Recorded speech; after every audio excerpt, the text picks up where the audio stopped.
The law office of Patterson and Associates occupied the third floor of a brick building in downtown Portland. I arrived 15 minutes early, as I always did for everything. The receptionist gave me a polite smile that didn't quite reach her eyes. "Miss Chen? They're expecting you. Conference room B." I nodded my thanks and walked down the hallway, my footsteps silent on the plush carpet. Through the glass walls, I could see them already assembled. My parents, David and Susan Chen. My older sister Victoria. My younger brother Marcus. Uncle Wei and Aunt Lin. They were laughing about something. I opened the door and the laughter died. "Oh," Victoria said, her perfectly manicured eyebrows rising. "You actually came?" "Of course I came," I replied quietly, taking a seat at the far end of the conference table. "Grandma passed away. This is her will reading." "Surprised you even knew she died," Marcus muttered, not quite under his breath. "Since you never visited." I folded my hands in my lap and said nothing. There was no point in explaining that I'd video called Grandma every single day for the past 3 years. That we talked for hours about everything and nothing. That she taught me Mandarin over FaceTime and I taught her how to use Instagram. They wouldn't believe me anyway. My father cleared his throat. "We weren't sure you'd get the message. You're so busy with your life in Seattle." "I got the message," I said simply. The truth was, I'd been the one who received the call from the hospice nurse. I'd been the one on the phone with Grandma in her final hours, listening to her labored breathing, telling her I loved her in both English and Mandarin. But my family didn't know that. They'd been too busy arguing about funeral arrangements to notice who was actually with her, even if only virtually. Victoria was dressed in head-to-toe black designer clothes, looking like she was attending a fashion show rather than a will reading. Well, let's get this over with. Some of us have actual commitments. The door opened and a distinguished man in his 60s entered, carrying a leather briefcase. "Good afternoon, everyone. I'm Robert Patterson. I'll be executing Mrs. Chen's will today." He settled into his seat and pulled out a thick folder. My family leaned forward eagerly. I sat back, watching. "Before we begin," Mr. Patterson said, "I need to confirm everyone's identity." He went around the table, checking IDs. When he got to me, he paused. "Ah, Ms. Lauren Chen. Your grandmother spoke of you often." "Did she?" I asked softly. "Extensively," he replied, and something in his tone made Victoria's eyes narrow. Mr. Patterson returned to his seat and opened the will. "Let me start by saying that Mrs. Mei Chen was very specific about her wishes. She updated this will multiple times over the past 5 years, most recently 8 months ago." 8 months ago? My mother frowned. She was already quite ill by then. "She was," Mr. Patterson agreed. "But she was of completely sound mind. I have medical certification to that effect from 2 independent physicians." Victoria waved her hand impatiently. "Can we just get to it? What did she leave to whom?" Mr. Patterson gave her a cool look. "Very well. Mrs. Chen's estate consists primarily of real property, specifically 9 rental properties in the Portland area, with a combined assessed value of approximately $4.2 million. The room went silent. I'd known about the properties, of course. Grandma had told me about each one, sharing stories of how she and Grandpa had built their portfolio from nothing, 2 immigrants working 3 jobs each to buy their first duplex in 1975. 9 properties. My father breathed. "I knew about 5, but 9? Your mother was a shrewd businesswoman," Mr. Patterson said. "She acquired the last 4 properties over the past decade. All are income-generating, fully rented, and professionally managed." Victoria's eyes were gleaming. "So, we divide them 3 ways? 3 for me, 3 for Marcus, 3 for Lauren." "Not exactly," Mr. Patterson said. "What do you mean, not exactly?" Victoria's voice rose. "We're her grandchildren. That's how inheritance works." Mr. Patterson adjusted his glasses. "Mrs. Chen left very specific instructions. She wanted me to read you a letter first." He pulled out an envelope. "This is in her own handwriting. Just tell us who gets what," Marcus said impatiently. "The letter is part of the will. Mr. Patterson said firmly. Mrs. Chen insisted it be read aloud, in full, before any distribution is discussed. He opened the envelope and began to read. My dear family, if you're hearing this, I am gone. I hope you gave me a good funeral. I hope you said kind things about me. I hope you remembered that I loved you all, even when you made it difficult. I have thought long and hard about what to do with the properties your grandfather and I built. These 9 buildings represent 50 years of work, 50 years of sacrifice, of saving every penny, of fixing broken toilets at midnight and dealing with difficult tenants and learning a business in a language we barely spoke. I have watched each of you carefully over the past 5 years. I have seen who you are when you think no one is watching. I have seen what you value and who you value it for. Victoria, you visited me twice in the past 3 years. Both times you asked about the properties. Asked when I was going to downsize and simplify my estate. You never asked how I was feeling. You never asked about my life. Marcus, you called me every few months, always with the same question. Did I need help managing my assets? You offered many times to take over the properties to relieve me of the burden. You never asked about my book club or my garden or my friends. David and Susan, you are good children to me, but you raised Victoria and Marcus to see me as a bank. Every conversation became about money, about property, about what I would leave behind instead of what I was living now. And then there is Lauren. Lauren, who moved to Seattle 7 years ago and broke my heart a little. Lauren, who everyone said abandoned the family. Lauren, who stopped coming to dinners because Victoria made her cry and Marcus made her feel small. But Lauren, who called me every single day. Who learned Mandarin so we could talk in my first language when I was tired. Who sent me pictures of her life and asked about mine. Who remembered every story I told and asked to hear them again. Who loved me, not what I had. So, I made a choice. Mr. Patterson paused, and I could feel every eye in the room on me. My heart was pounding. What choice? Victoria demanded. What did she do? Mr. Patterson continued reading. In 2019, I transferred all 9 properties into an irrevocable trust. The sole beneficiary of that trust is Lauren May Chen, my youngest grandchild, and the only one who saw me as a person instead of a portfolio. To Victoria and Marcus, I leave my jewelry and my furniture. These items have sentimental value and should sell for approximately $30,000 combined. Use this money however you wish. To my son David and his wife Susan, I leave my blessing and my love. You will understand why I made this choice, even if it hurts. To Lauren, I leave everything else. The properties, the rental income, the future.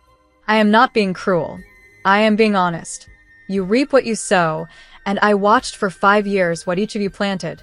Love, Grandma. The silence that followed was deafening. Then Victoria exploded. That's bullshit. She slammed her hand on the table. She was senile. This isn't legal. You, she pointed at me with a shaking finger. You manipulated her. You poisoned her against us. Miss Chen, Mr. Patterson said calmly, your grandmother was examined by 2 independent physicians before executing these transfers. Both certified her mental competency. The transfers are legal, binding, and irrevocable. I don't believe this, Marcus said, his face pale. 9 properties? All of them? To her? Yes, Mr. Patterson confirmed. He pulled out another folder. Here are the trust documents filed with the county recorder in June 2019. All 9 properties legally transferred to the Lauren M. Chen Irrevocable Trust. He laid them out one by one. Each deed, each transfer document, each notarized signature. The Hawthorne Avenue duplex, the Division Street fourplex, the Belmont Commercial Building, the Alberta Street Apartments, the Woodstock Family Home, the Selwood Rental House, the Morrison Triplex, the Foster Powell Corner lot with 2 houses, the Jade District Mixed-Use Building. All 9. All mine. My mother was crying silently. My father looked like he'd aged 10 years. Uncle Wei and Aunt Lin sat frozen in shock. But Victoria was just getting started. This is what you get, she hissed at me, her face twisted with rage. This is what you deserve for cutting us off, for abandoning your family, for moving away and acting like you're too good for us. I didn't abandon anyone, I said quietly. You left, Victoria screamed. You moved to Seattle and stopped coming to family dinners and made Grandma think we didn't care about her. I stopped coming to family dinners because you bullied me at every single one, I said, my voice still calm but harder now. Because Marcus criticized every choice I made. Because you all made it clear I didn't fit your vision of what a Chen should be. That's not true, my mother protested weakly. Isn't it? I looked at her directly. Mom, when was the last time you asked about my job without suggesting I should quit and work for Dad's company instead? When did you ask about my life without comparing it to Victoria's? She had no answer. And I didn't make Grandma think anything. I continued. I called her every single day. FaceTime. Every morning at 8 a.m. before work. We talked for an hour, sometimes two, about everything. Her stories from China, her life in America, her friends, her concerns, her joys. Everything. That's a lie, Marcus said flatly. I pulled out my phone and opened my call history. Would you like to see? 1,095 consecutive days of FaceTime calls. That's 3 years, Marcus. 3 years of daily calls. Never missed once. I turned the screen toward them. The evidence was irrefutable. Call after call after call, each one lasting 60 to 120 minutes. You could have faked that, Victoria said desperately. Why would I? I asked. Why would I fake calling someone I loved? The better question is, why didn't you actually call her? Victoria's face went red. I was busy. I have a career, a life. So do I interrupted. I have a career, a demanding one, but I made time, every single day, because she mattered more than being busy. Mr. Patterson cleared his throat. There's more. Mrs. Chen also requested a financial audit of the property's management over the past 5 years. She asked me to review the accounts before the will reading. Why? My father asked, though his voice suggested he already knew. Because, Mr. Patterson said, pulling out yet another folder, there are significant discrepancies in the reported rental income versus the actual collected income. The temperature in the room seemed to drop 10 degrees. What kind of discrepancies? Uncle Wei asked nervously.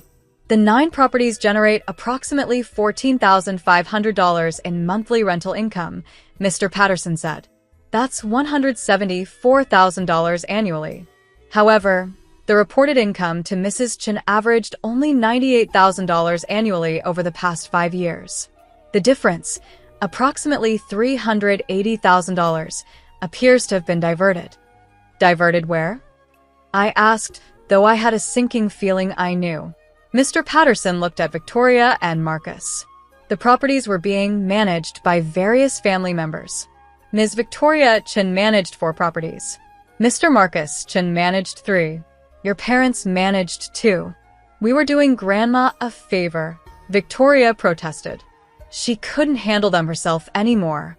The management agreements you signed, Mr. Patterson continued calmly, specified that you would receive a 10% management fee. Instead, it appears you are keeping approximately 44% of rental income across all properties. My father had gone gray. That's not possible. We would never. I have bank records, Mr. Patterson interrupted gently but firmly. Rent checks deposited to personal accounts. Cash payments never reported. Tenants paying one amount while Mrs. Chen's statements showed another. It's all documented. You are stealing from Grandma, I said, the realization hitting me like a physical blow. For 5 years, while she trusted you. We weren't stealing, Marcus shouted. We were working, managing tenants, handling repairs, dealing with problems. We deserved that money. You deserved your 10% management fee, I said coldly. Not 44%. The difference is theft. This is insane, Victoria said, standing abruptly. I'm not sitting here listening to this. Mom, Dad, we're leaving. We'll fight this. We'll sue. There's no way this holds up in court. Sit down, Mr. Patterson said, and his tone made it a command, not a request. We're not finished. Victoria slowly sat back down, her hands trembling with rage. Mrs. Chen knew about the missing income, Mr. Patterson continued. She knew for at least 2 years before her death. She hired a private investigator to track where the money was going. She what? My mother whispered. She had you all followed. Your expenses tracked. Your bank deposits monitored. She documented everything. He pulled out a thick report. Victoria, you purchased a BMW in 2021 with cash. $47,000. Where did that money come from?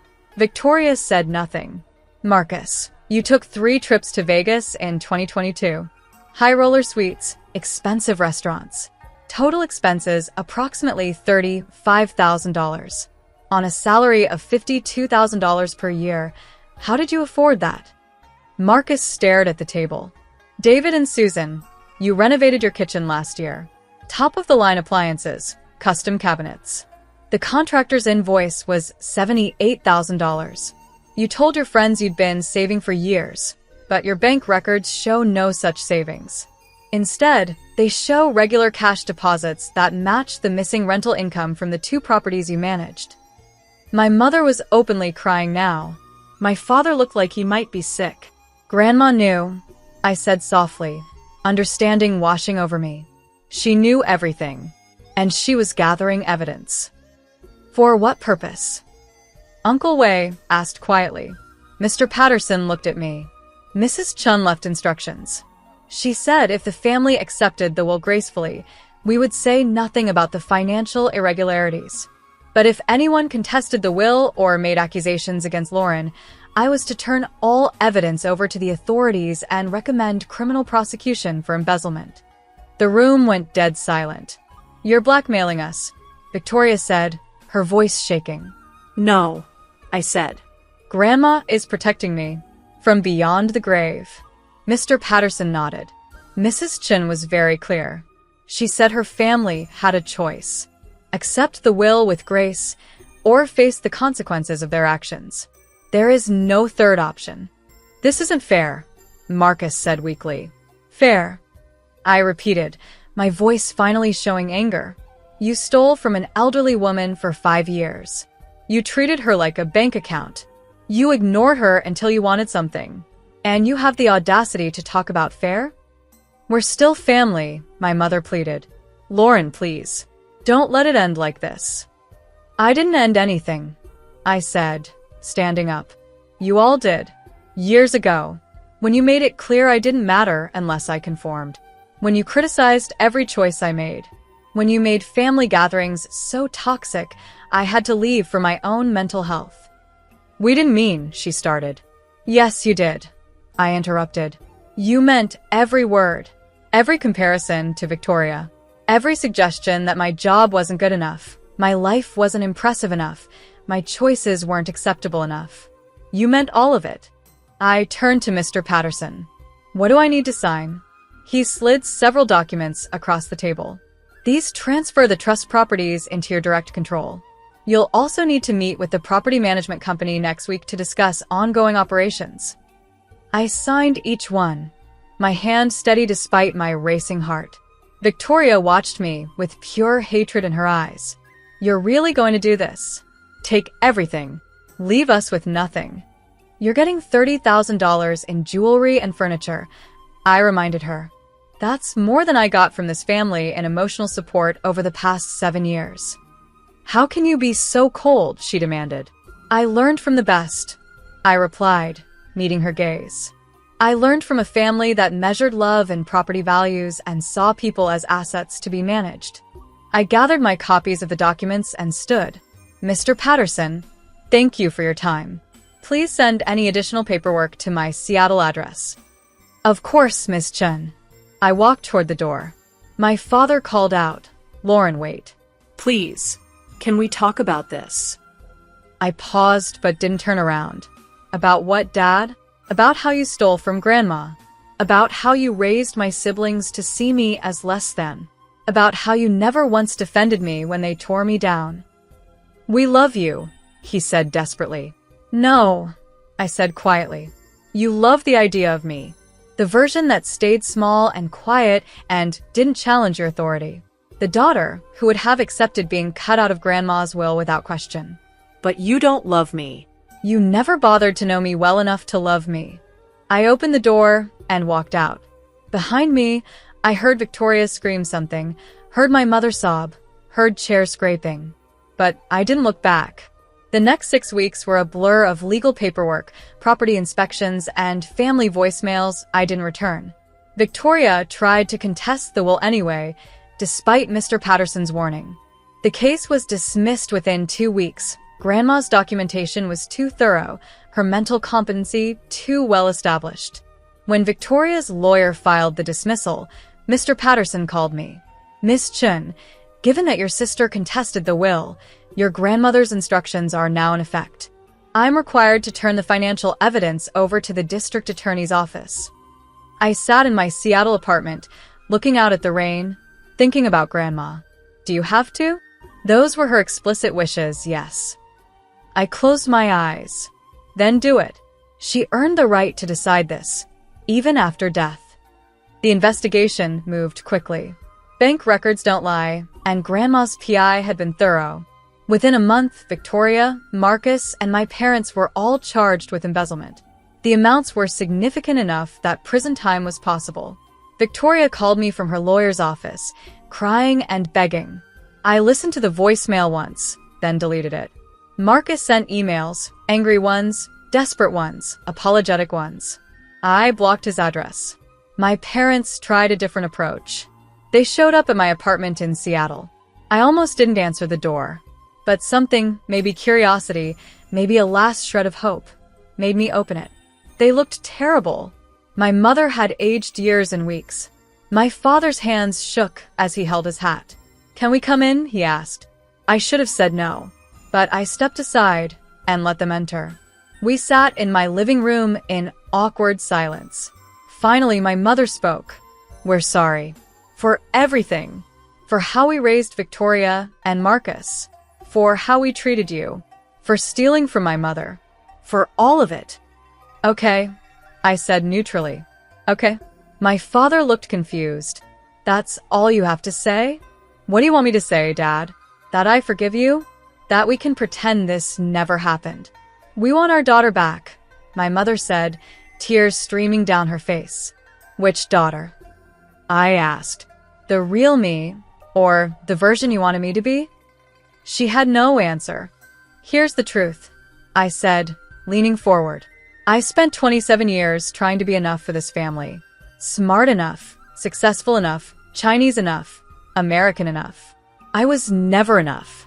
There was always something wrong. My job, my apartment, my friends, my choices. Everything was subject to criticism and comparison. We were trying to help you. My father started. You were trying to control me."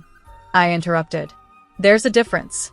And when I finally found the courage to set boundaries, to move away, to build a life that made me happy, you punished me for it. You made me the family's scapegoat." "We didn't mean to," my mother protested. "But you did," I said firmly. "Impact matters more than intent." And the impact was that I felt unwelcome in my own family. Until Grandma. She was the only one who saw me. Really saw me. And she protected me the only way she knew how.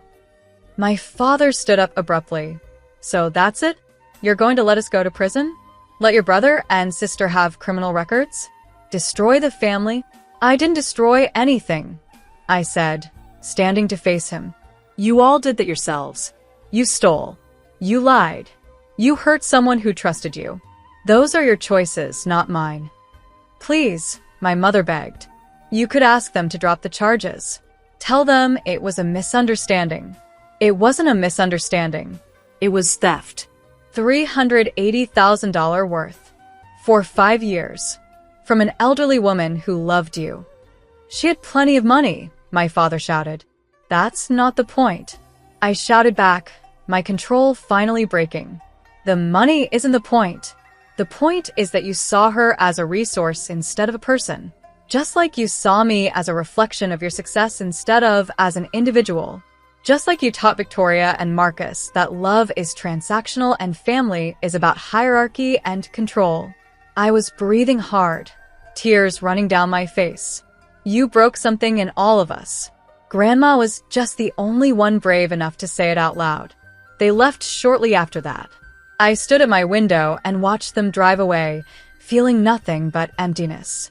Despite the emotional turmoil, I had 9 properties to manage. I met with the property management company Grandma had used, a woman named Jennifer, who'd worked with her for 20 years. Your grandmother was remarkable, Jennifer said as we toured the first property.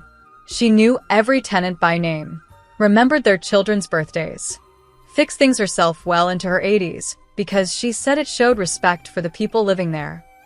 She never told me she did that, I said softly. She didn't like to brag, but she cared about these buildings. They weren't just investments to her, they were communities.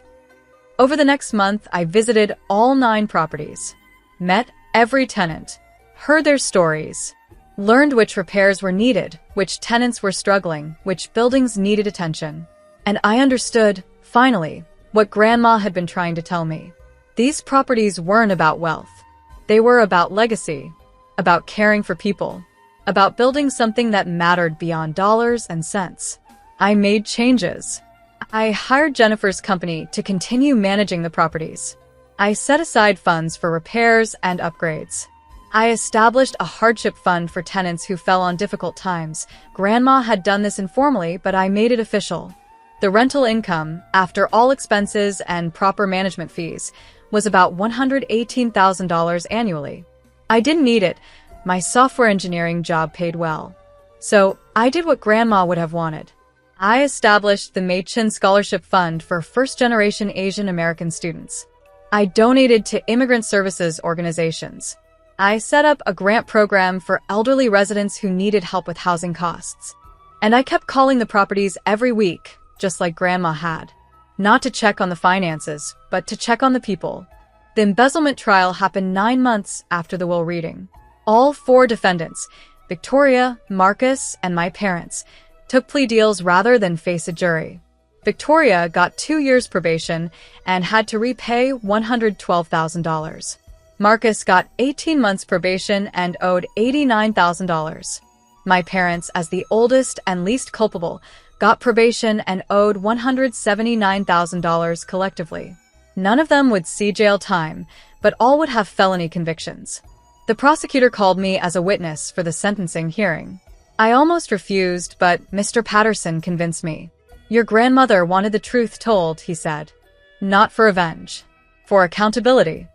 So I went. I sat in the courtroom and watched my family stand before the judge. Victoria looked defiant. Marcus looked broken. My parents looked ashamed. When it was my turn to speak, I stood at the podium and looked at the judge. Your Honor, these are my family members. I grew up with them. I loved them. Part of me still does.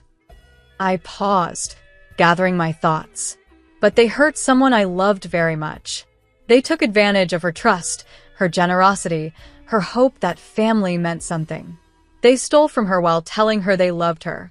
That's not a mistake. That's not a misunderstanding. That's a betrayal. I looked at my parents. My grandmother, Wei Chen, came to this country with nothing. She and my grandfather built something through sacrifice and hard work. She wanted to pass that on to family who would honor what it meant. Instead, you taught your children to see it as something they were entitled to. That's not fair, my mother said, but the judge told her to be quiet. My grandmother protected me, I continued, because she knew I needed protecting. Not from strangers, but from my own family. Think about what that means. Think about what kind of family makes an elderly woman feel she has to protect one grandchild from the others. I turned back to the judge. I don't know what the appropriate punishment is, Your Honor. I just know that actions should have consequences. My grandmother believed that. She lived that. And she died knowing that the people she trusted most had stolen from her. I sat down. The judge was silent for a moment, then announced the sentences. Fair but firm. Afterward, in the hallway, my father approached me. Are you happy now? You've destroyed us. No, Dad, I said tiredly. I'm not happy, and I didn't destroy anything. You made choices. You're facing consequences. That's not destruction. That's accountability. We'll never forgive you for this, Victoria hissed as she walked past. I know, I said. I'm okay with that. And I was. For the first time in my life, I was genuinely okay with my family's disapproval. I stood in front of the Hawthorne Avenue duplex, the first property Grandma and Grandpa had bought in 1975. It was freshly painted, the garden meticulously maintained, the tenants happy. Jennifer stood beside me. Your grandmother would be proud. I hope so, I said. I know so. You've honored what she built. You've cared for her tenants. You've made these properties about people, not profit. My phone buzzed. A text from an unknown number. This is Marcus. I know you probably won't respond, but I wanted you to know I've been going to therapy, working through a lot of stuff about family, money, values. I'm not asking for anything. Just wanted you to know I'm trying to understand why I did what I did. Why we all did. Maybe someday we can talk. No pressure. I stared at the message for a long time. Then I typed a response. I'm glad you're in therapy. I am too. Maybe someday we can talk. But not yet. I need more time. I sent it and put my phone away. Good news? Jennifer asked. Maybe, I said. Someday. Maybe. We walked through the property together, and I felt Grandma's presence in every corner. In the careful maintenance. In the respect for tenants. In the understanding that buildings are just structures. It's the people inside them that make them homes. That night, I sat in my Seattle apartment and wrote in the journal my therapist had recommended. Dear Grandma, it's been a year since the will reading. A year since everything changed. I'm managing your properties now, taking care of the tenants, honoring what you built. I understand now why you did what you did. You weren't being cruel. You were being honest. You were teaching all of us a lesson. Even though it hurt, Victoria and Marcus are rebuilding their lives.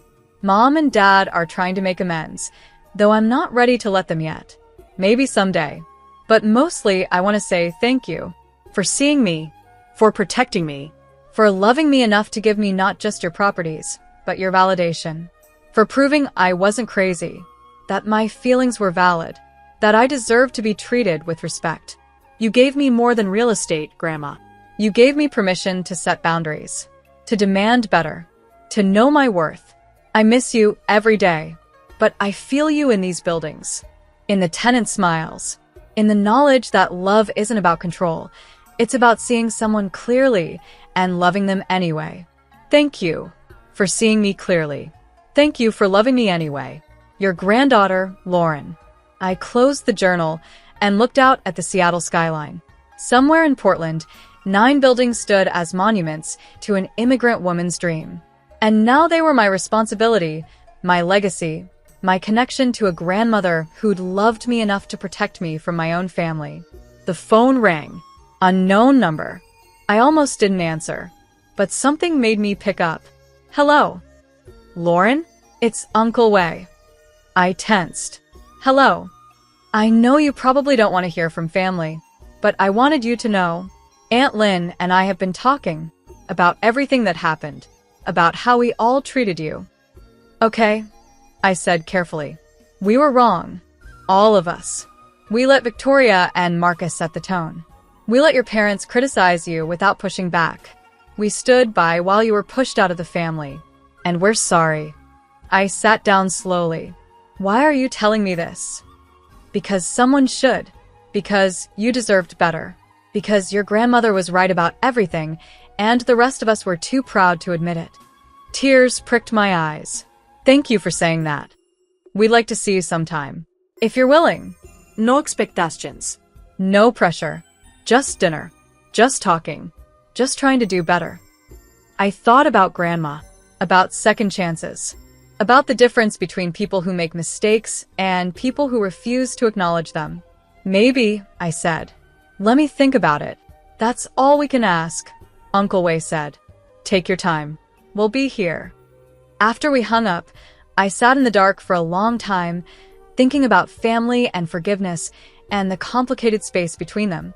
Grandma had given me the tools to protect myself, but she'd also taught me, through 50 years of building community, that people could change. That grace had its place alongside accountability. Maybe someday I'd have dinner with Uncle Wei and Aunt Lin. Maybe someday Marcus and I would talk.